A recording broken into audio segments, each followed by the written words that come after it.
Are you having trouble keeping track of what movie you're talking about? No, I'm good. I'm good.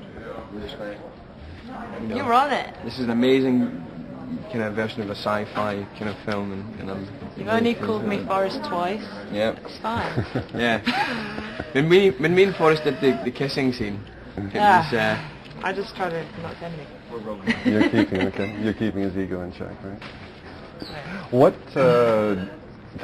before we get into the characters, the thing I like about this is the class system in Britain. It's sort of like they don't want you to get out of it, in a way. Is that right? Even your buddies don't want you to get out of it.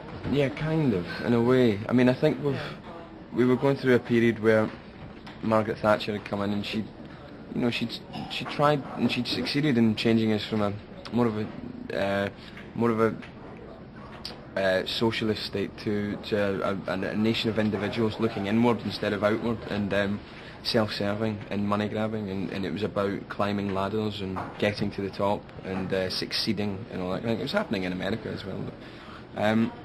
But what that gives is it gives him the opportunity to try and get out of his class, and that's fine. There's nothing wrong with kind of moving on and all that kind of thing. But if you make that your goal, it can become really complicated and not really work out too well for you. And I think he realises by the end that he has to kind of know where he is before he can start to try and become anybody else. Right. And you're sort of the, speaking of politics, your character is sort of the angry young woman. Yeah. But she's more than that. You must have had to think about, how do I make her more than just this angry person? Well, she wasn't written as just an angry person. I'd say it was very, carefully balanced, so that that was a part of who she was, but she also gets to that place out of something that's actually quite mature and wise, and that opens his eyes up to other things, and and she'll probably calm down when she gets a bit older, but it's like anything when you're young and at university, you probably play the person that you want to be a little bit harder because you haven't worked out how to be that person quite yet. So what does she see in your character? What does she see in his character? He's a bit goofy, I guess. A bit awkward. She sees his openness and his honesty and his kind of sincerity. Because for everything else that he is, he's got a sort of naive and open charm that's really honest, and I think Rebecca appreciates that above anything. If you can be truthful, even if you really, really, really mess up. If you can still, come from it from an honest place. Yeah. Then you're not feigning anything. You're not affected. I mean, that's her big. Even that's her politics. Even gets into that is kind of affectation and class. All of this kind of stuff and airs and graces or not caring about people.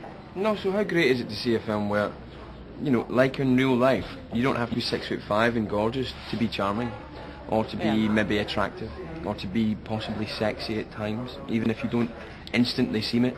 Someone will find you sexy, and somebody's going to find you attractive, and somebody's going to find you funny. But they've got a great banter. I mean, that's what's great about. I mean, that's what they have a fun time when they're together. I think that's what they find interesting about each other. Yeah. It's that classic mould of characters in stories or in screen that have those sort of just fast match at. Yeah, they'd be great in bed together.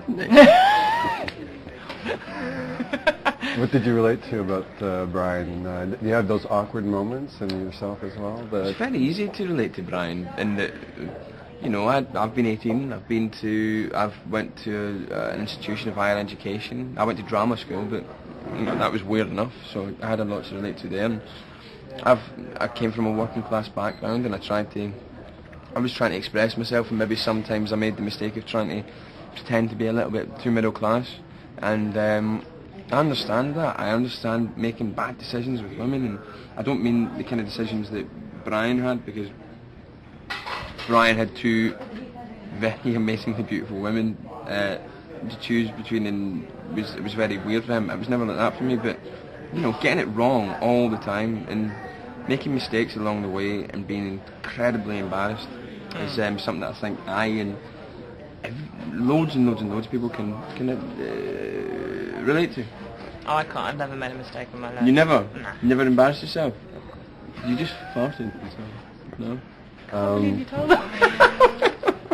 We just have a minute left. I have to ask you about your next projects. The Jane Austen one. It's Becoming Jane. Yeah, so Becoming it's Jane. sort of an interesting topic.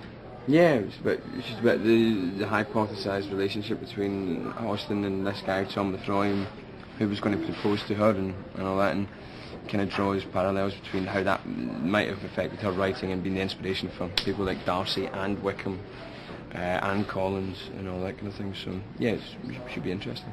And the Prestige, you have Prestige. to be with those ugly ducklings, what, Christian Bale? Well, Hugh Christian Jackman? Bale, Hugh Jackman, I know, horror to look at.